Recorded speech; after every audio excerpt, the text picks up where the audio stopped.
Hashtag no music, no intro. A winning recap podcast of the Saints Block Party podcast brought to you by BetterHelp. We can talk about a Saints win. We can talk about the most points the New Orleans Saints have scored under Dennis Allen. They come out getting the win against the Colts today. 38 points were scored.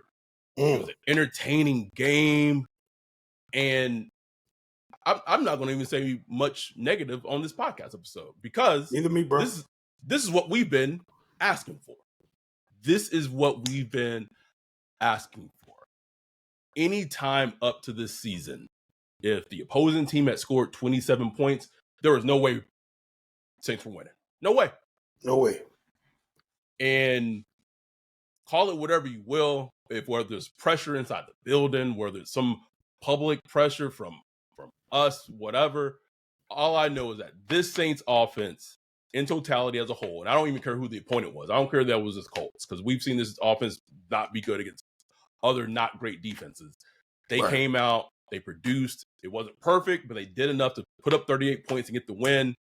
And now we roll into the Bears game where we're going to have our meetup.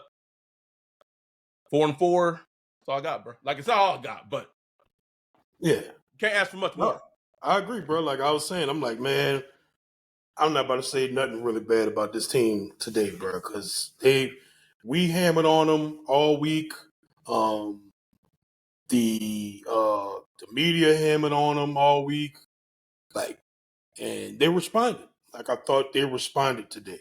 You know what I'm saying? Like they felt the pressure inside and outside the building, and for 1 week. You know, we'll see where the rest goes. But for 1 week, they responded. They had like team meetings. Derek Carr said there's tough conversations this past week and, you know, worked on communication and really worked on communication. Not just said they did, but actually worked on it. And you could see the difference today. See it, man. You see the difference on tape that guys were in the positions they needed to be. I thought Pete Carmichael had one of his best games as a play caller.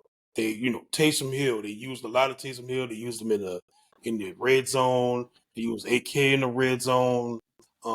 Just a lot of the Captain Obvious things we've been talking about for weeks. They've been doing. So give them their flowers for it, bro. You got to. Sorry if I'm having video issues. Gonna have to probably end up buying a new USB cord for my camera because the video is down. But have to give them their flowers. And I will say one thing that was very funny to me. We put out the whole Derek Carr, Taysom Hill, didn't want him coming on the field. It's just mighty peculiar after that came out, bro. I'm just saying. He saw a lot of Taysom today. I'm just saying.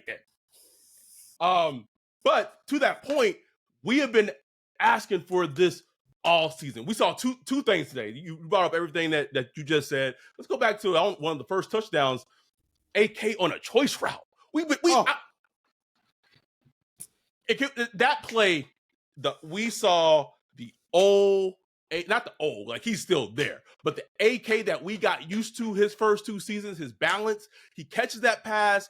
Dante said it in the live stream. Any other running back in the NFL would have been tackled. They would have gotten down, scored a touchdown on a play he had no business scoring a touchdown. Those are things we've been asking for, bro. Like, I'm not saying we Pete Carmichael. I'm not saying we are offensive geniuses. All I'm saying is I know enough about football that you should put your best players in positions where they have done before and ask them to do that same shit, bro. Same thing. That's it. Man. Not reinventing the wheel. Not asking them to reinvent the wheel. That's all we asking for. Mike Thomas, he started the game hot. Just looking like he made a couple moves, bro. I was like, yeah, that's looking like 2019 Mike Thomas, the way he moving. Just how he moved. You know what I'm saying? Maybe not the production, but the moving ability. You know, maybe that ankle or whatever it was, like it's feeling good right now. So we've been saying this, man. The offense has so much potential to be a good. I'm not saying it got to be greatest show on turf, top 3 offense of the league, but it has enough talent to be a good, productive offense in the NFL this year. It does, man. Nobody could convince me different. Even with all the warts on the offensive line, to their credit, played really well today. Andrews Pete played pretty well about left tackle. Ramczyk, he came back, he played well. Max Garcia, he is who he is. Not very good. Just is what it is, man. I don't know what to say. Big Ruiz coming on the move. Oh, like beautiful. Like, you know what I'm saying? Like, you could, with the weapons, with Shaheed, with Chris Olave, Mike Thomas, Alvin Kamara, even Jamal Williams running hard, getting those tough yards. That's a good offense, and all we need is Carr to be the point guard, distribute the ball, execute the plays that Pete Carmichael plays, and, just not asking you to do much, bro. You know what I'm saying? Just play within the scheme, man. And when they do, we get what we get today. Listen, we've been on Derek Carr's ass. Deservedly so. Been on his ass. This or some version of this Derek Carr against the Colts today was the Derek Carr, not every week, but the Derek Carr to some degree I was expecting to see. I think we both were. Yes. When the Saints signed him. And I think, to be fair, Dennis Allen and the Saints were expecting to see when they signed him as well. Exactly. Today was his best game as a Saint. Like a complete game. Complete game, no question. And we saw it at the end of the game. This team was facing a lot of pressures. DA was facing a lot of pressures. And I want to be clear. I still think DA is a terrible head coach. But, no question. And I'll get into the reasons as to why. But he needed this win today. Yes. Because if DA did not pull this one out, bro, it would have been the reason as to why you would retain him as a head coach would just be fleeting. Because right now, what is his record? 19 and what? 40? No, 42? Something like that. Yeah, good Lord, bro. Good Lord, bro. World War II numbers and shit. Like, hey, good, bro. I am.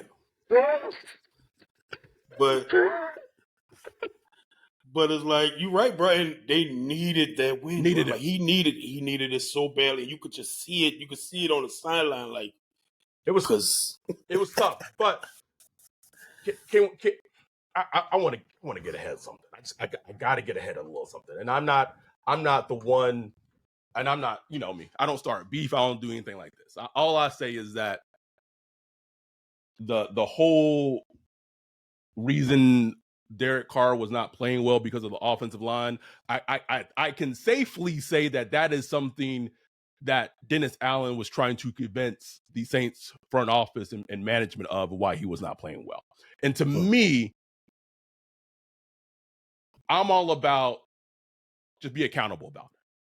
Like, the reason Derek Carr was not playing well previously, some of it was offensive line based, but most of it was not. And so offensive line, for the most part, today, like you said, Pete, man, maybe Pete been playing out of position his whole career, bro. I don't know, man. I don't know, bro. Like, it'd be crazy if Pete just completely like rejuvenated his career, like would a position change, bro. And like as a left tackle, like you getting more money like that. I know this nigga. Right, it's like as a left tackle, like usually you go the other way. You rejuvenate from like left tackle to guard, but no, you go the other way. Let's talk about Chris Olave a little bit. Can we talk about Chris Olave a little bit? We got to talk about Chris, man. We got to talk about him. We talked about it on the preview pod, just the scrutiny he's under, and there were some plays today that should have been a touchdown. Hit him right in the helmet. Derek Carr, great pass, should have been a touchdown. I feel like, and I don't know, maybe I've watched enough sports in my lifetime. I kind of get a decent feel for athletes.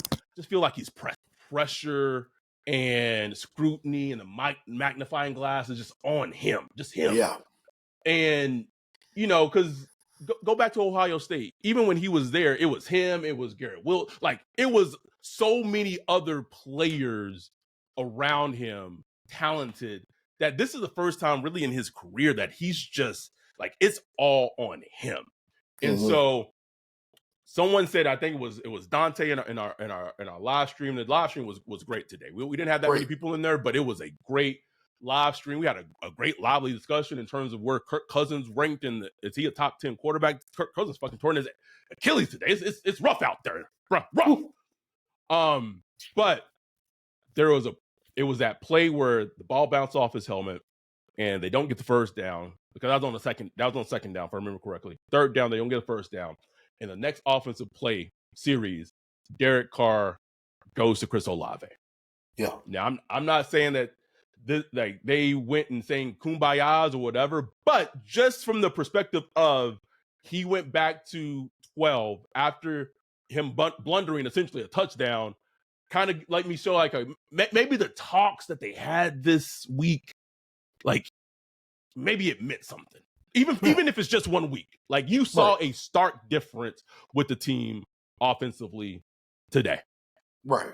And with Chris, he badly needs one of those just go have fun out there type of games. You know what I'm saying? Yes. Like you say, he's pressing rough week, got arrested, got clowned on social media for his I'm a Saints, I play for the Saints, man. Can we talk about how quickly that police video came out, bruh? I mean, I've never seen it that fast in my life. I mean, you shoot somebody, bro. Good luck, nigga. Police shoot somebody. You ain't never seen that video. They had the production down like it was a podcast episode, bro. Yeah, that shit edited and everything, bro. Sorry. Had it on the drop. Bro, let's be quiet. I don't want to end up in Kinder this upcoming week, bro. I don't. No. But yeah, man, like been a rough week, and he's in the slump. He is in the slump. He had the kind of not showing full effort a couple of weeks ago against the Bucks. He had the stuff with Derek Carr. He had the rest. Then this game is to the point where like every single thing is being focused on. So he, if he doesn't catch a ball, he doesn't fight for a ball, or if he, doesn't catch a ball that should be a big play, it's like scrutinized to the nth degree. So that's just where he's at right now. That's the reality of an NFL player. That's the reality of being like a really good player that that has high expectations. He got to work through that. I have faith that he will. Like I have faith he's gonna shake back. You talked about it. Nick Underhill did something with Kenny Burns on New Orleans football. It sounded exactly like what we have been saying the past 2 weeks. Quote almost like word for word, right? Almost word for word. How he's been a star player, 5-star player, high school, college. Never had to deal with really any adversity from a football standpoint. Not talking about personally, right? But from a football standpoint. And this is his first time really dealing with it. So it's, he's got to work himself through it. Now, all the other stuff, like I see on Twitter, trash, need to trade them and this, that. Y'all need to calm down, man. Players got to work through what they work through, bro. And he is not in the most functional environment right now. So the whole team working through shit. And he's trying to work through it too. So just give the man a little space and let him work through it. Damn. But here's the thing, and just because I know how fans are, they see what Rashid Shaheed does. Yeah, exactly. And they like, well, bruh, why can't Chris Olave do? But I want to give some flowers to Rashid Shaheed. Yes, he is probably one of the most underrated players in the NFL. No question. I absolutely believe that. The speed that man fucking has, I don't think we've ever seen a Saints player that fast. Like, seriously, I'm talking about Devry, Ted Ginn. We got like the kind of like the corpse of Ted Ginn, even though Ted Ginn did his thing. Like his speed is it's different. Up there with it's different because it's up there with child abuser, bro. Like it really is. That's what I'm saying. It's different because it's not your typical just straight line speed. Like, he could run fast downfield.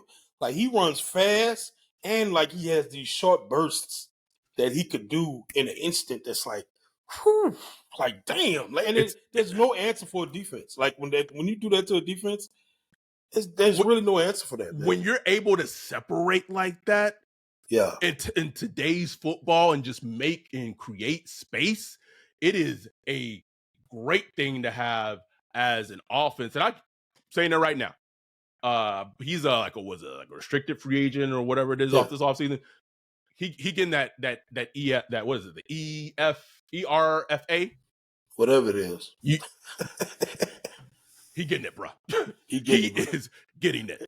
And he got that dog in him, bro. Like he does. He got that dog in him. Some players you see, they just got that dog in them, bro. Like, I don't know if it's the chip on the shoulder to being, from a small school and stuff like that, but they just got that little extra. But they like, man, I'm going to get that thing, So I love him, bro. I love Rashid. I love Taysom Hill, bro. Like, we talk about him all the time, but just today, I just had like a moment of like, man, I really love Taysom Hill. Like, not on some who that homo Eric shit, but like on some as a Saints player, bro. Like I'm like, man, he's one of my favorite Saints players, man. Like, I believe just over the years, just how he's always come in and gave this team spark.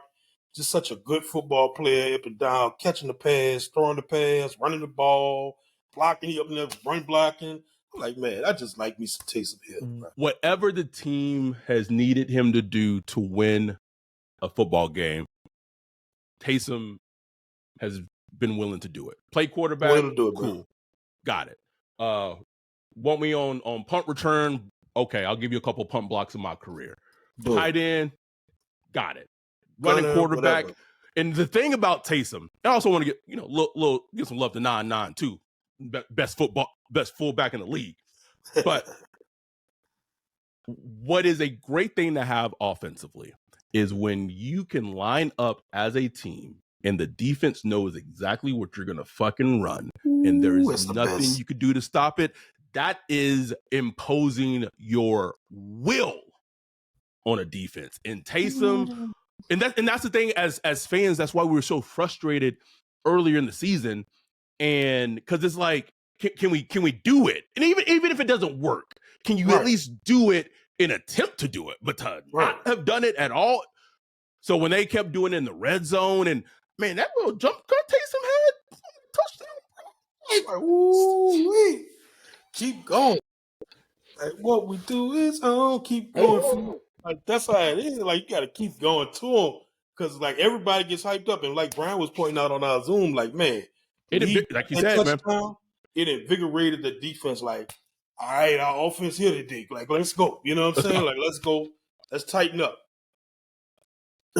Speaking of the defense, okay, we still being positive. All right, so let me start there. Speaking of defense, this episode of the Saints Block Party podcast is brought to you by BetterHelp.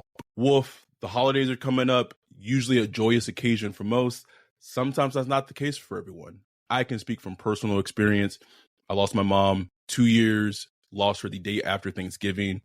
And the holidays can be a triggering experience and something that just gets people down when the holidays come around. Yeah, there are lots of resources out there for people.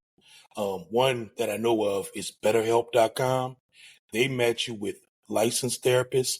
It's entirely online, convenient, flexible, and suited to your schedule. From personal experience, therapy can be helpful in so many ways. Having someone to talk to, and BetterHelp.com, you can do it all online and be linked to a therapist. Super convenient. This holiday season, find your bright spot with BetterHelp. Visit BetterHelp.com/whodat today to get 10% off your first month. That's BetterHelp, HELP.com/whodat to get 10% off your first month. Speaking of defense, the extension that 9-6 got. Yeah, he has legitimately looked like one of the, I'm not saying he's an elite edge rusher, but I'm just saying one of the most complete defensive ends. I'm talking the league, Ryan. I watch a lot of football. Yeah. He made a play in this game where his first assignment was to cover the running back in the flat. Gardner Minshew scrambles. He peels off the running back and chases Minshew down for he's playing out of his mind right now, man. He's playing out of his mind, bro. Playing out of his mind. He's pressuring the quarterback. He's winning with speed, power. He's containing. He's covering running backs out of the backfield. He's playing with effort. Like, he playing with effort for 4 quarters, bro. Effort, You bro. know, like he Effort. is like that's an extension that you should feel good about. You know what I'm saying? Like that's Yes. one that's like, okay, this is a player that could be a part of the answer going forward for a D line that's kind of struggling right now. You know what I'm saying? So they need him to be that guy. And like, man, if they could add one more piece to be in that rotation, as far as like a defensive end, ooh, yeah, they might have something. Speaking of extensions, he probably had one of his better games of the season, but maybe some extensions that maybe that Cam extension looking a little.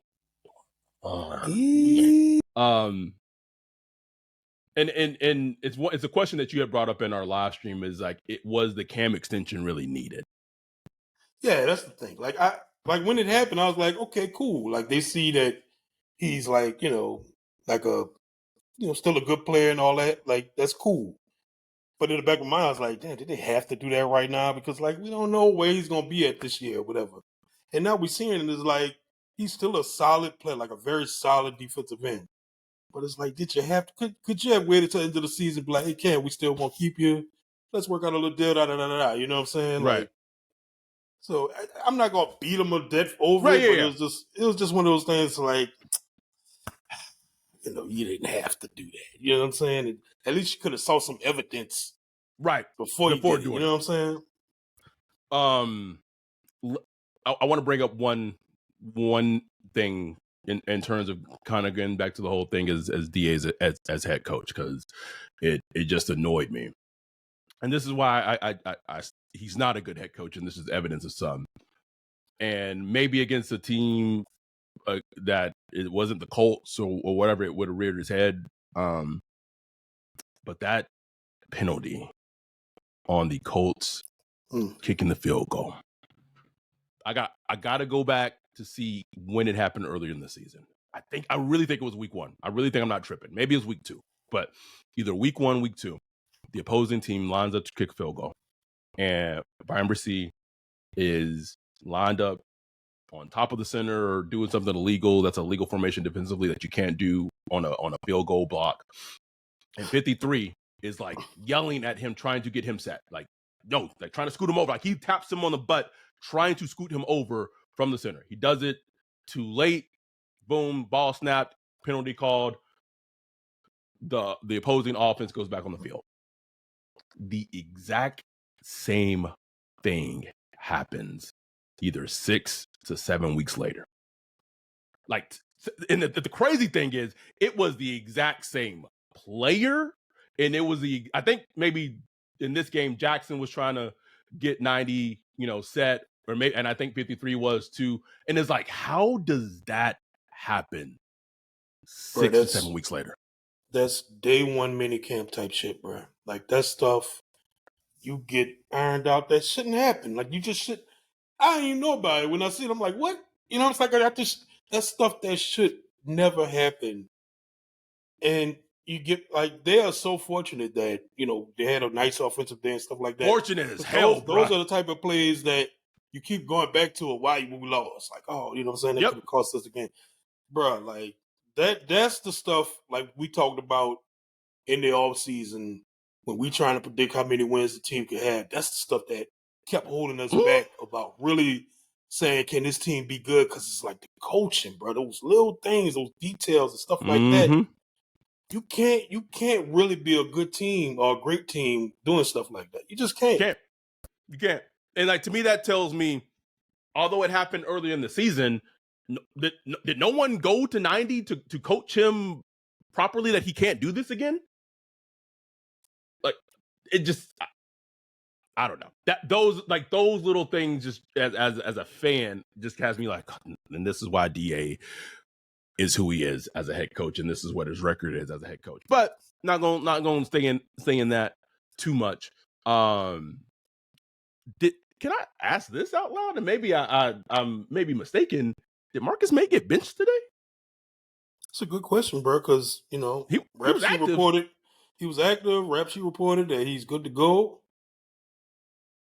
31 got them snaps, bro. I'm looking at 32 over there. Keep it positive, though. I'm gonna keep it positive. Yeah, we can keep positive. But all shit aside, this was a good win.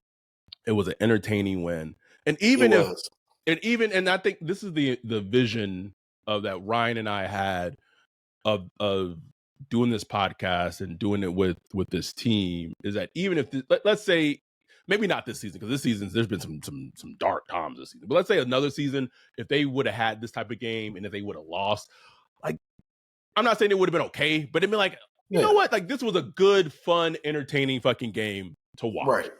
Exactly. It wasn't like depressing football. It wasn't like you felt at no point there was no chance to win because the offense was that bad. It felt like how it should have been, and they got the win. So then my next question, two things, right? They saw what worked. Okay. So this is the second time a Dennis Allen coach Saints team has gone over 30 plus points. Shout out to G for telling us that the first time was last season, that Taysom Hill game where he exploded. Now you've kind of put up a perfect game plan. Can you continue that? Can you build off of that? That's the ultimate question. That's the ultimate question. That's the difference between mediocre to bad team and a good team. Like, can you string together? Can you build? I'm not a believer yet. I'm not a believer right now. Oh no. But you go take care of the Bears, a fledgling team in your home stadium, and take care of cousinless Vikings. Get a bye week and take care of the Falcons. Falcons who probably at that point, Desmond Ritter's is benched, maybe still, and then you going against Tyler Heineke, maybe Ryan Tannehill if they could trade for Ryan Tannehill. You already played Ryan Tannehill week 1 and played great against him. So you might bring me back. I'm just saying. Is the bus gonna get reconstructed? Gonna be plug the battery back up, give us some starter or something. You know what I'm saying? We're gonna bring it back. I know people be like, oh, but that means we got to keep DA. DA gonna probably so, bro. And I'm not rooting for that at all. You know what I'm saying? But I much rather enjoy watching the football on Sundays on Zoom with my Saints block party crew, laughing, smiling. Brought to you by BetterHelp. Brought to you by BetterHelp. So, nah, bro. Like, we gonna see, but we talking. Let's just enjoy the day. Let's enjoy today. And someone said that in the Discord too, like after we had like clinched the win, or like it looked like it was 100% we're gonna win. It's like, oh, they're gonna bring DA back, and I'm like, yeah, I get it. And if you listen to us, y'all know where we stand on this shit. Y'all no. But all that said, man, like the Zoom, like just the vibes, man. Like when we're walking to the Superdome next Sunday, bruh, I want that walk up to feel like it means something. Yes. I want to leave. There is no feeling in the world than leaving the Superdome after the Saints win. None. Oh man, none. Such a good time.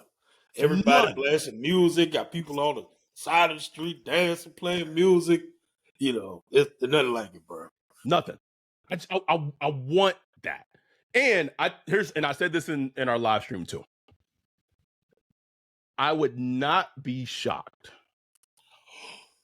And it would be similar to what happened at the trade deadline last year, but the inverse of it. Right? So last year, Saints, and I put it out on Twitter, put it on saintsreport.com, since apparently we big time enough, we get a whole thread made of us on saintsreport.com. We just out here podcasting, just sprinkling a little news about the Saints, and anyway. Get lit up. Just so people who would like to light us up and say we don't have sources, just do a quick quarterback run snap count of this game compared to all the games of the season. That's all I'm gonna say. We're gonna leave it at that for Taysom Hill. But last year, speaking of the meetup, Raiders meetup, we blanked the Raiders 19-0, or was it 24-0? I don't remember what the score was. And Marcus Davenport has that one great play against Devontae Adams, and they hold on to Devontae Adams and do not trade, hold on to Marcus Davenport, do not trade him when there was a big trade market for him last season, a robust trade market for him. They could, Second is probably high. I don't know if the Rams would have like fully given a second for him, but also the Rams don't really care about draft picks anyway, so maybe they would have. But at least a third. They could have gotten at least a third for 2 firsts, and maybe as high as a second. They didn't do that because they won that game against the Raiders. They felt like they were going to be able to contend and be contenders in the NFC South and make a run. Okay, it would not shock me. They just beat the Colts. Coming up against the Bears and the trade deadline's on Tuesday. Instead of holding on to a player, it wouldn't shock me if they would to go out and to try to get a player because they feel like they are the same thing. They're a player could improve their defense. Whether it's a defensive player, offensive player, don't know who it is. But it would not shock me at all to see them bring in someone after this win against the Colts. And I'll say this: if the offense can play like this consistently or semi-consistently, I would understand it. It would just be, for me, is like, what are you giving up? Yeah. Absolutely. And I feel like it'll be poor self-scouting. There it is. Because I think, like we talked about last week or the week before, like this team, they need to understand that they're not as close as they think they are. Correct. So they need some draft capital, bro. They need another really good draft. They had looks like a decent draft this past one. We'll see. Still ongoing. They need another good draft. They got a lot of old players: Cam Jordan, Demario Davis. Offensive line is highly paid, and we don't know how really good it is. They got some work to do, bro. So, I still wouldn't mind a trade. I would prefer like if they went after Montez Sweet, Chase Young or something like that. I wouldn't mind maybe even Brian Burns, but that, you talk about contract money and all that shit. Oh, Brian Burns is intra-division, bro. Like that would never happen. Ain't happen. You know what I'm saying? So, like, I would like to see something like that would be good regardless of who the head coach is or anything like that. You know what I'm saying? You go get a good pass rusher, nobody cares. I know Chase Young from the Commanders was available. He still is. Like, I think prior to the season starting, it was like I would probably guess the Commanders' price was like at least a second rounder. I wouldn't be like he's played okay this season, but like I think maybe his value, like if you can get Chase Young for a third, bruh, I don't care. Like you do that, you do it banking on the talent, regardless of the head coach, and you also do that thinking, all right, Chase Young has not really ever played with the defenses who's had a decent secondary. So you get him across from Big Creep. You make Cam Jordan a more rotational player, so he doesn't have to play every snap, and you give Chase Young an additional half second to get to the quarterback. Then you might be cooking with something. You could might be, bro. You could. It wouldn't also shock, it wouldn't shock me. And because I know like he's available and there's that, they played together. Like the Hunter Renfrow thing is still kind of like there. And I think, listen, it would make sense because DA's going down with the Carr ship, bruh. So however Derek Carr does, it's on him, as Pete Carmichael would say, right? Right. So if I'm Derek Carr knowing that, if I'm DA knowing that Carr's success is on me, to the point where I'm lying to the front office about shit just to make Derek Carr look good. In my head, I'm like, man, if I gotta make Derek Carr look good, I gotta make him look good. Why not go give him a player that he's comfortable and he's played with that has made him look good before? Like that, that logic kind of just makes sense. But it'll be interesting to see. It'll be interesting to see what happens on Tuesday. Yeah, it is, man. Like I said, only way I wouldn't hate a Renfrow trade if it's like 5th round pick or something like that, some late day 3 pick. Oh like man, yeah. But if you got to give up like a day 2, day 1 pick, oh no, nah, bro. And here's the thing with the Renfrow trade. It's like my thing with the Renfrow is it's the contract of how are the Raiders going to eat some of it? Or are they going to eat exactly? Because that's going to depend on what the draft pick is going to be. Like if they're willing to eat the entire money, then they going to want like a higher draft pick or a higher round draft pick. They not going to eat most of the money. That's a different situation. And you doing this for Carr? Is Carr going to be the quarterback next year? Like, come on now, bro.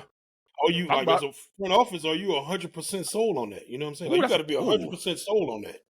You know, not 60% or 80%, 100%. And I know what no way they could be 100%. No way. none. That's a good question. I would wonder what the percentage is right now, and just in terms of him being. Well, if I guess it depends. If it's DA, I would think I know what the Oh, we answer know to what that DA question is. is. I'm sure But there are factions, just like anywhere else. There's the pro car faction. I'm sure there's like some that think he trash, some that think we could tinker with it. I'm sure it's probably like 60% or something like that, 60 or 70%. that sounds about right. Yeah. That sounds about right. Today was a good day, and we go into next week where so many of us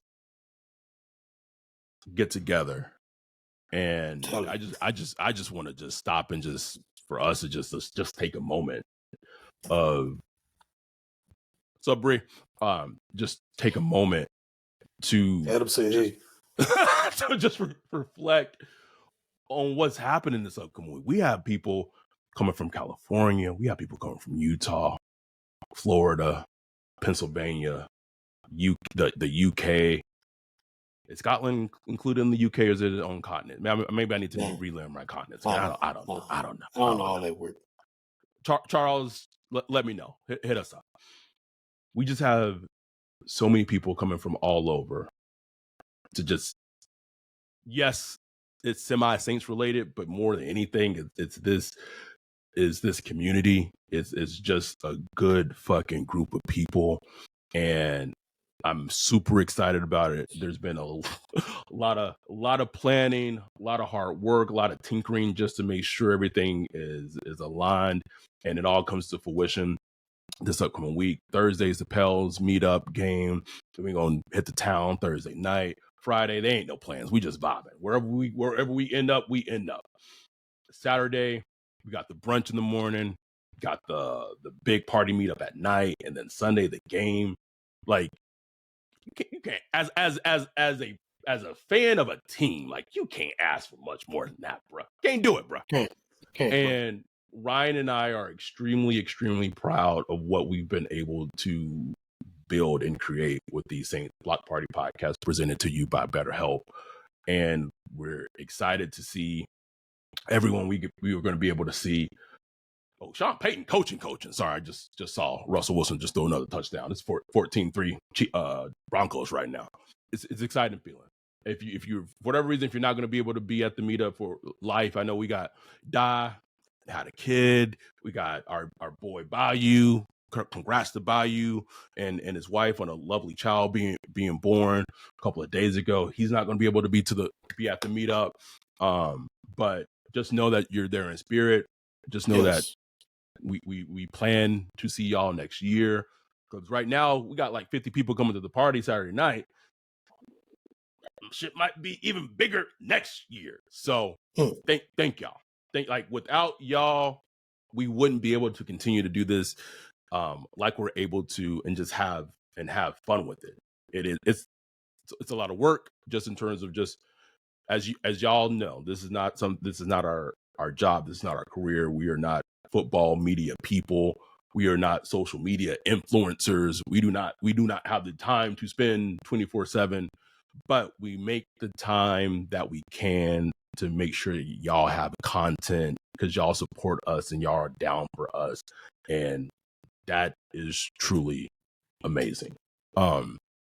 So what else? Anything else we want to hit on before we wrap it up?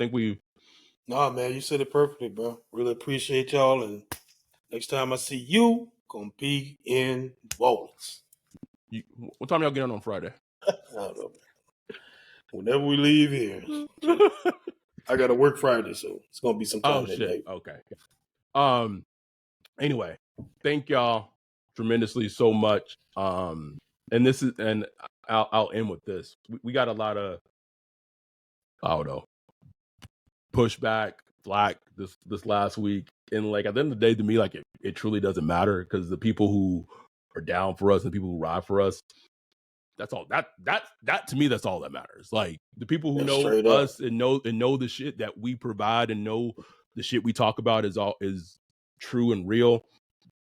we do this for them. Like anyone else can kiss our asses for all that, but not any new petitional listeners who want to listen. No, we y'all good. But we always gonna be who we are, authentically us. Ain't for everybody, man. Ain't for everybody, but those of us who we are for, love you. Thank you. I remember one of like the worst podcast reviews. This is when I was doing the podcast with Nick. It was on Saints Report again. It was like, oh, I can't stand listening to Adam's voice. It's like the most grating fucking. They don't listen, bro. Like, it's fine. To be fair, I can't listen to our podcast either because I can't stand my voice. So I get it. But thank y'all. This upcoming week is going to be a fucking movie. Bro, we have like almost 10 people coming from the UK. Another continent, bro. Charles, Apple Watch Bandit, his first trip to the US. Wow. Period. Unbelievable. Is because of us. Dan, Mike, Alex, Dan H, like, I can't, bro. Like it blows my mind. But we are gonna have a fucking ball. Thank y'all for all the support. We will be back this upcoming week. We'll probably do the preview pod. I don't know.